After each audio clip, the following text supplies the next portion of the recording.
Dave, you've had a couple of weeks now to work with your players over the international break. How has that time been spent for you?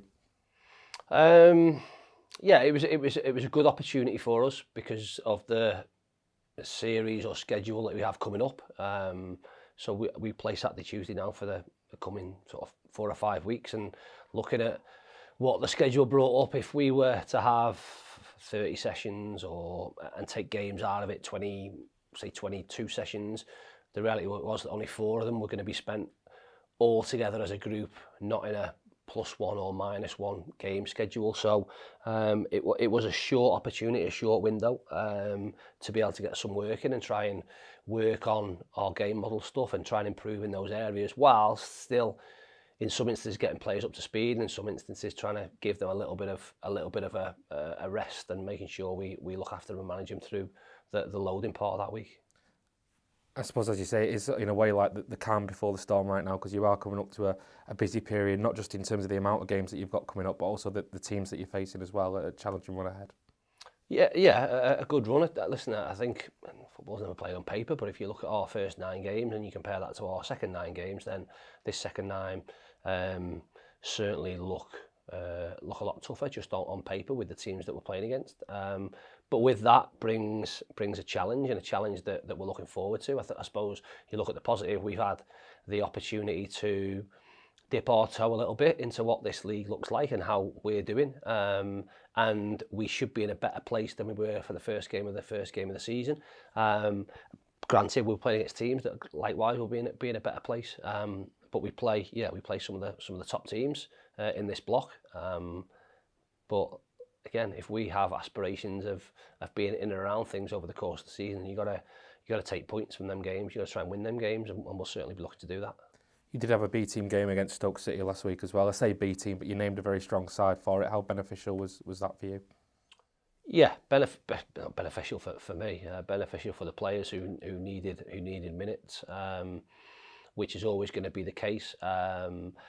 As we come into this run with a strong squad, and certainly with numbers, which will always be helpful, because when you are going Saturday, Tuesday, I'd love to be sat in a position where we win every game and we pick the same team, regardless of opposition, for every match that we play. But that's unlikely to be the case. So you need to make sure people are ready, people are prepared and ready to take their opportunity when it comes, because they're all crying out for that chance. And the strength of our squad and the strength of our team, and not our team, will ultimately be tested over this period, and the strength of our squad will give us the best opportunity of picking as many points up as we can.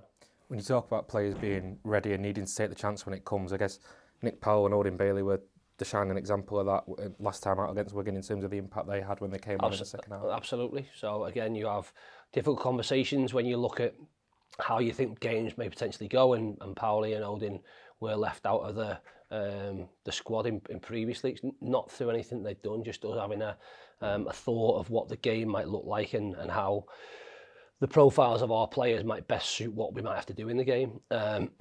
We thought it was different in the Wigan game, and they both had, as you say, big impacts from the subs bench in the game, and that's massive for us as a team, as a group, massive for us as a management team, but also massive for the players as well, because if you do need reinforcement that people will be called upon when maybe they feel out of the picture a little bit, then that's the shining example of how to go about it. And that'll be the same. I get there'll be disappointments from players over the coming weeks, and we've all been there. But again, it's a real push that the strength of this club is in its squad and not in its team. And we've got to make sure we keep pushing that message. Just in terms of Powell as well, I mean, as you say, not heavily involved at the start of the season initially because of injury, but you only have to look at his time at Wigan to know he has the class to be one of the best players in this division. How big a part can he play now going forward? That'll be up to Nick. I mean, listen, we want him to play a big part. Unfortunately, over the period he's had here, he's been he's been let down by his body as such, because he's picked up niggles that have meant that you've kept him out of games, and as a consequence of that, you have to then be careful in getting him back up to speed. Nick, again, in terms of ability, we knew when we brought him to the club, could have a huge impact. He's in control of most of that. Football and managers will pick players based on ability, but if you've got all the ability in the world and you're not producing it on a consistent basis, then there's always going to be the finger pointed at you a little bit. That showed what he can do. We need him to do that consistently over 90 minutes over a period of games, and we know he can do that. He's just got to prove that. And if he does that, he obviously becomes a real asset for us because of his quality and because of what he can do in terms of goal creation, in terms of game understanding. It comes naturally to him, whereas others have to work a lot harder than it. He sees opportunities. We've just got to make sure that around him we recognise what he's doing and plug them gaps a little bit, because although we want him to be disciplined and structured within what we're doing in and out of possession, his strength is in his freedom, and we have to, I suppose, eke the boundaries a little bit with him in order to get the best out of him. Where are we at in terms of injuries for Saturday? Is there anyone back, anyone out? Where are we up to? It's been a few weeks since we played. There's no one back. We've got a lot of people back training and back doing bits, but this game probably comes a little bit too soon for them. So again, just if I speak about training today, Will Collar's been out there, Ryan Rydell's been out there, Macca's been out there, but they're certainly not ready to play as of yet, but they're not far away.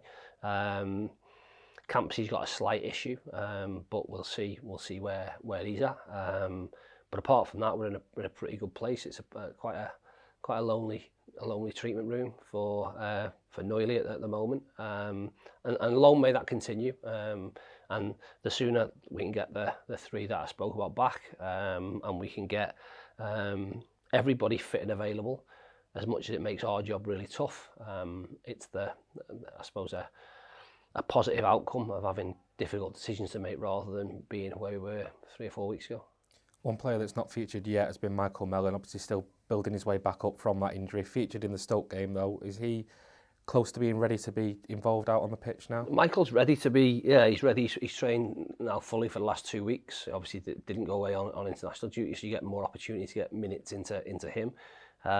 We're just really stacked in terms of what the squad looks like. So he probably was thrust into things a bit sooner than we would have all maybe planned, and that was because of what's having a little bit of an issue, which we've had to try and manage.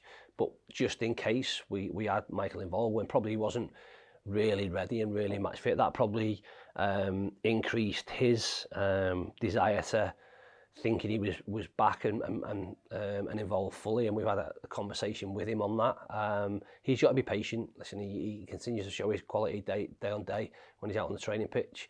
But sat here, it's a tough job. We're having to leave 2 or 3 players, or 3 or 4 players, out of the squad, out of the matchday squad, and that's not easy.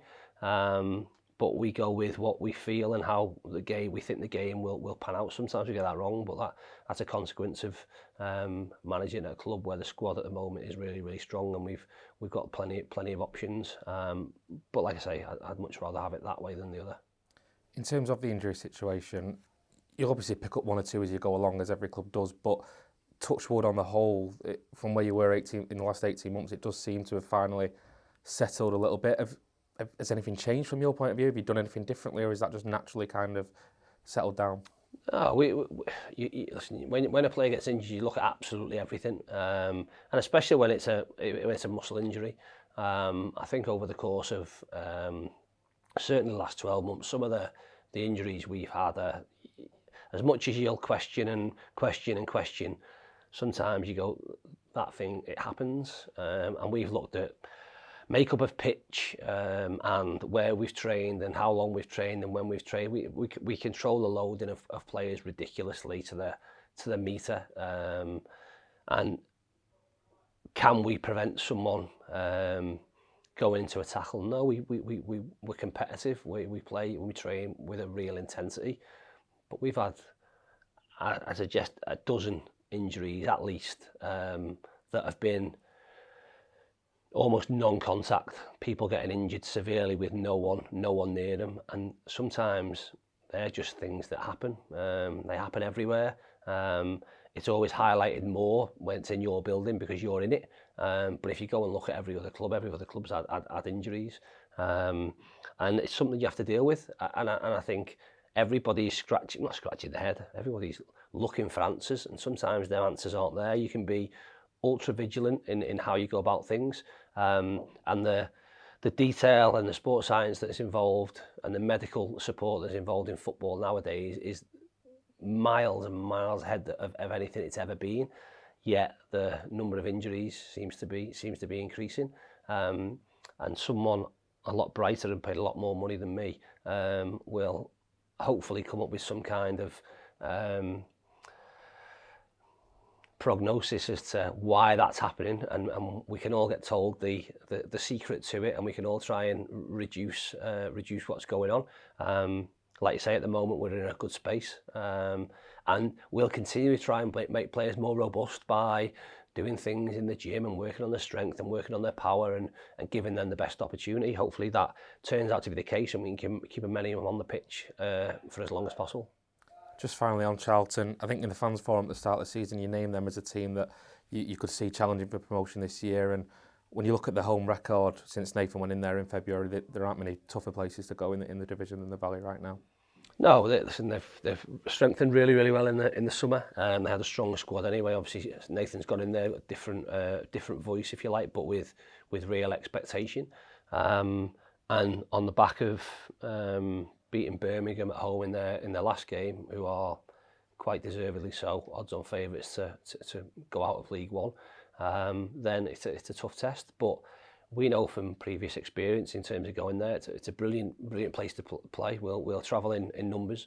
Great environment, great atmosphere, great challenge. What more could you want? We've, like I say, certainly over my career, I'm not going to be derogatory to anyone, but I've been a lot worse places than Charlton to go and play a game of football. And is that challenge a great one? Yeah, but that's why we're doing it, and that's why we're in it. So we'll go there looking to put things in place to give us the best chance of winning, but knowing that we'll be asked serious questions at the weekend. I think we have the answers. The players will go and hopefully prove me right on Saturday.